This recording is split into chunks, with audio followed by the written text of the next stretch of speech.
Halo semuanya, gue yakin buat kalian yang udah sering bergabung dengan suatu fandom pasti udah nggak asing dengan kata ini.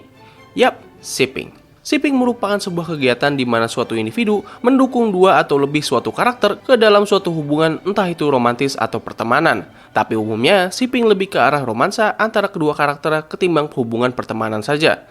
Shipping sendiri bisa dikatakan menjadi salah satu permasalahan di berbagai fandom belakangan ini. Beberapa orang berpikiran kalau misalnya budaya shipping ini sudah memiliki konotasi yang negatif. Tapi apakah benar demikian? Seburuk apakah shipping? Well, untuk pembahasan mengenai shipping, gue bakal mengkaitkannya dengan salah satu episode dari kartun Amazing World of Gumball yang berjudul The Shipning. Jadi kita langsung masuk aja ke pembahasan dalam 3, 2, 1.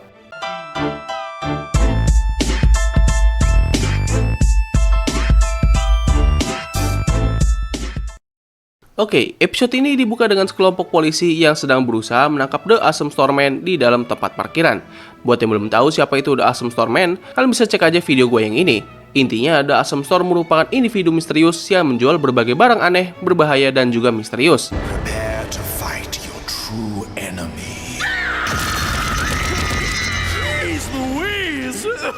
Dikarenakan hal ini, para polisi mengira kalau ia telah menjual barang ilegal. The Awesome Storm mencoba untuk menyogok sang polisi donat, tetapi sang polisi hanya ingin dokumen mengenai barang-barang yang ia jual.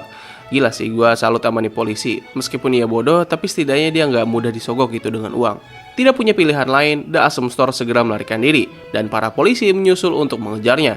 Dalam pelariannya ini, The Awesome Storm melewati depan rumahnya Sarah, yang mana ia secara tidak sengaja ataupun memang sengaja menjatuhkan barang dagangannya, berupa buku catatan yang memiliki logo Cartoon Network di sampulnya.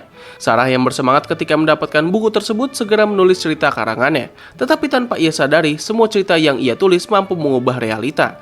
Ia dapat mengubah siang dan malam, hingga dapat memanipulasi perasaan seseorang. Gumball dan Darwin yang melihat Ellen tiba-tiba jatuh cinta kepada Terry, awalnya tidak begitu mempermasalahkannya. Tapi semua mulai menjadi semakin aneh ketika Hot Dog Guy dan Copper saling jatuh cinta, Larry yang tiba-tiba melamar Mr. Small, Banana Barbara dan Mr. Robinson yang sudah seperti suami istri, dan Hector bersama dengan Masami juga jatuh cinta.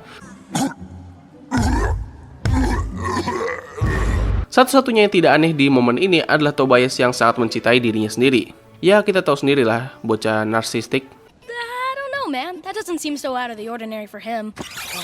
Ketika Gumball dan Darwin keluar dari toko swalayan, mereka langsung bertemu dengan sosok karakter buatan Sarah yang menyerupai mereka berdua. Kedua karakter tersebut memperkenalkan diri mereka dengan kata-kata yang kalau misalnya kalian mengerti maksudnya, itu sebenarnya terdengar sangat cheesy. Dan disinilah momen lucu yang sempat mengundang kontroversi. Begini, buat yang belum sadar, momen ini sebenarnya menyindir para fans anak-anak yang suka menggambar karakter favorit mereka dengan gaya ataupun kemampuan mereka sendiri. Alhasil, gambar tersebut biasanya bakal terlihat seperti, ya begitulah. Dan juga bagaimana kedua karakter ini mendeskripsikan diri mereka itu sangat menyerupai penulisan fans anak-anak. Mereka seringkali menciptakan berbagai karakter buatan mereka sendiri, namun karakter tersebut akan dibuat memiliki suatu hubungan dengan karakter yang mereka tiru ataupun mereka sukai. Dan juga biasanya penggambaran karakter ini bakal terdengar sangat aneh ketika kita membaca ataupun mendengarnya. Momen di episode ini mengcapture semua hal yang baru saja gue sebut dengan sangat akurat. Bahkan saking akurat ya, banyak fans yang merasa tersindir dengan momen ini. Mereka menganggap kalau misalnya momen ini merupakan sebuah bentuk penghinaan. Tapi terlepas dari benar atau tidaknya pendapat mereka, buat gue ini adalah salah satu bukti bahwa Gumball bukanlah sebuah kartun biasa. Kartun ini berani mengangkat sebuah topik yang harusnya dari awal mereka sadar kalau ini bisa memicu keributan. Memang kalau misalnya kita melihat dari sudut pandang para fans, momen ini sebenarnya cukup menyinggung. Tapi kalau misalnya kita melihat dari sudut pandang yang lain, momen ini bisa menjadi bukti betapa unik, berani, dan kreatifnya serial kartun ini. Kalau misalnya kalian menganggap momen barusan itu udah sangat aneh, well, momen berikutnya lebih wow lagi. Yap, mereka berdua melihat gambaran dari Gumball dan Carrie yang sudah memiliki seorang anak. Kalau misalnya sudah memiliki anak, ya kalian tahu sendirilah mereka sudah ngapain. Tentu pemandangan ini membuat Darwin menjadi sangat marah. Tapi tidak lama berselang, mereka melihat gambaran dari mereka berdua yang sedang menikah. Yap, it's getting even worse. And by the way, momen ini sebenarnya merupakan callback dari episode The Dress, di mana Gumball pada saat itu mengenakan gaun pengantin ibunya untuk pergi ke sekolah. Alhasil, semua teman sekolahnya menjadikan Gumball sebagai idola mereka. Sementara Darwin menjadi sangat engas kepada Gumball. Untungnya di setiap gambaran aneh tersebut terdapat tulisan dari pencipta mereka. Yap, tidak lain dan tidak bukan adalah Sarah. Gumball dan Darwin segera menggerebek Sarah yang sedang dalam mode like Yagami.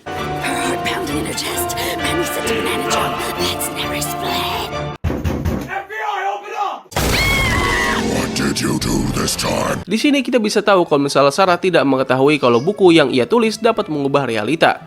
Ia hanya sangat excited ketika mendapatkan buku baru tersebut. Mungkin karena udah menjadi kebiasaannya ketika ia mendapatkan buku baru, ia langsung menggunakan buku tersebut untuk mengisinya dengan berbagai karangan anehnya. Ketika Gumball menunjukkan apa yang telah diperbuat oleh Sarah, ia malah memberikan reaksi ini. Excuse me for a second. Tidak lama berselang, para polisi segera datang dan mengepung rumahnya Sarah. Di sini, mereka bertiga harus membuat cerita yang dapat membuat semuanya kembali normal. Ketika Gumball mencoba untuk menulis cerita, semua hal yang ia tulis selalu berujung tidak sesuai dengan apa yang ia harapkan. Momen ini menunjukkan perbedaan antara orang yang suka menulis dan bukan seorang penulis. Terlepas dari buruknya isi dari tulisan yang ia buat, seorang penulis biasanya tahu caranya bagaimana menulis suatu tulisan yang sesuai dengan aturan literasi.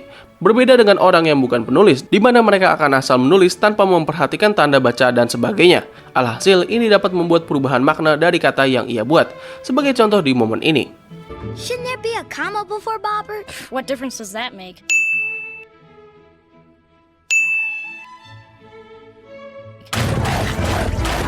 Ketika polisi sudah di depan kamarnya Sarah dan hanya tersisa satu baris untuk satu kalimat, Sarah menuliskan kata-kata yang berbunyi, Gumball dan Darwin mencium Sarah. Tapi pada akhirnya, semua momen ini hanyalah cerita fiksi saja. Alhasil, semua keadaan kembali ke normal.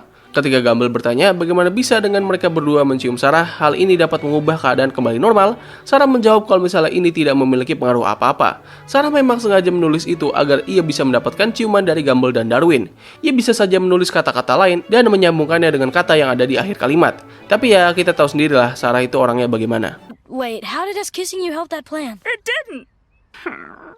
Oke, dari episode ini kita bisa mendapatkan gambaran bagaimana budaya shipping bisa dipandang negatif oleh kebanyakan orang. Hal ini tentu dikarenakan shipping yang biasa dilakukan oleh para fans terkadang bisa cukup aneh atau bahkan nggak masuk akal. Mereka seringkali men-shipping berbagai karakter yang padahal dalam ceritanya sendiri mereka tidak menunjukkan adanya tanda-tanda hubungan yang romantis. Bahkan ada juga yang men-shipping karakter yang notabene kedua karakter ini tidak pernah bertemu sama sekali.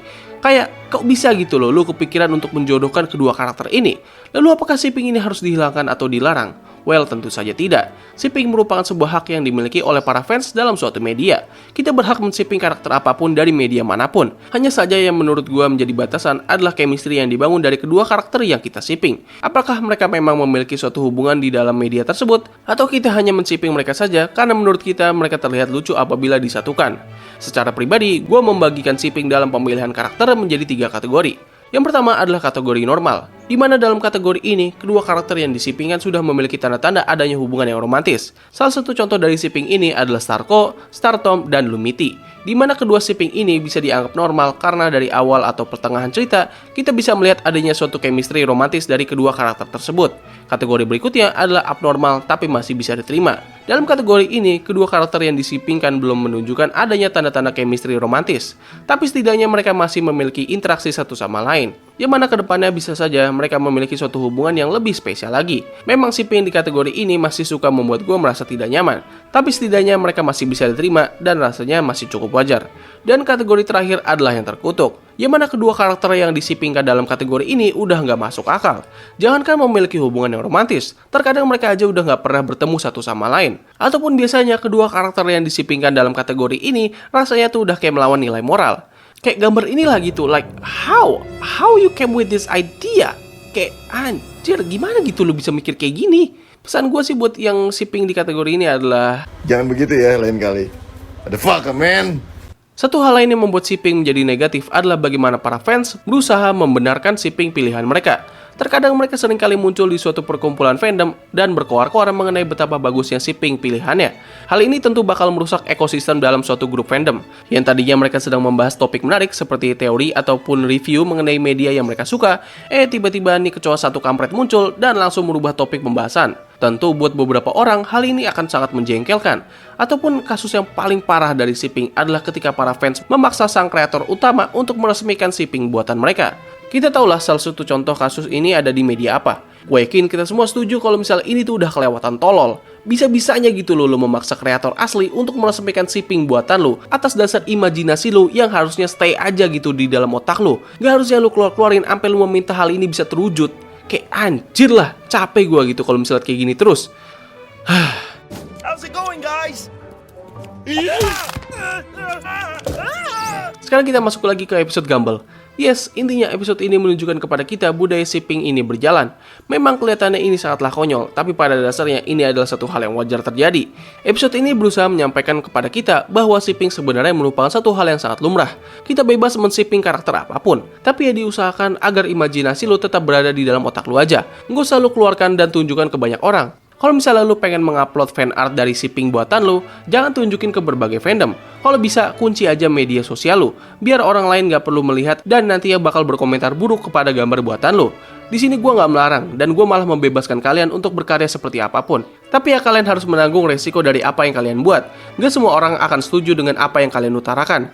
Dari episode The Shipping, kita bisa tahu kalau misal Sarah merupakan gambaran dari seorang fandom yang imajinasinya udah sangat liar. Dia bisa saja memiliki hobi untuk menulis semua cerita karangannya di dalam suatu buku.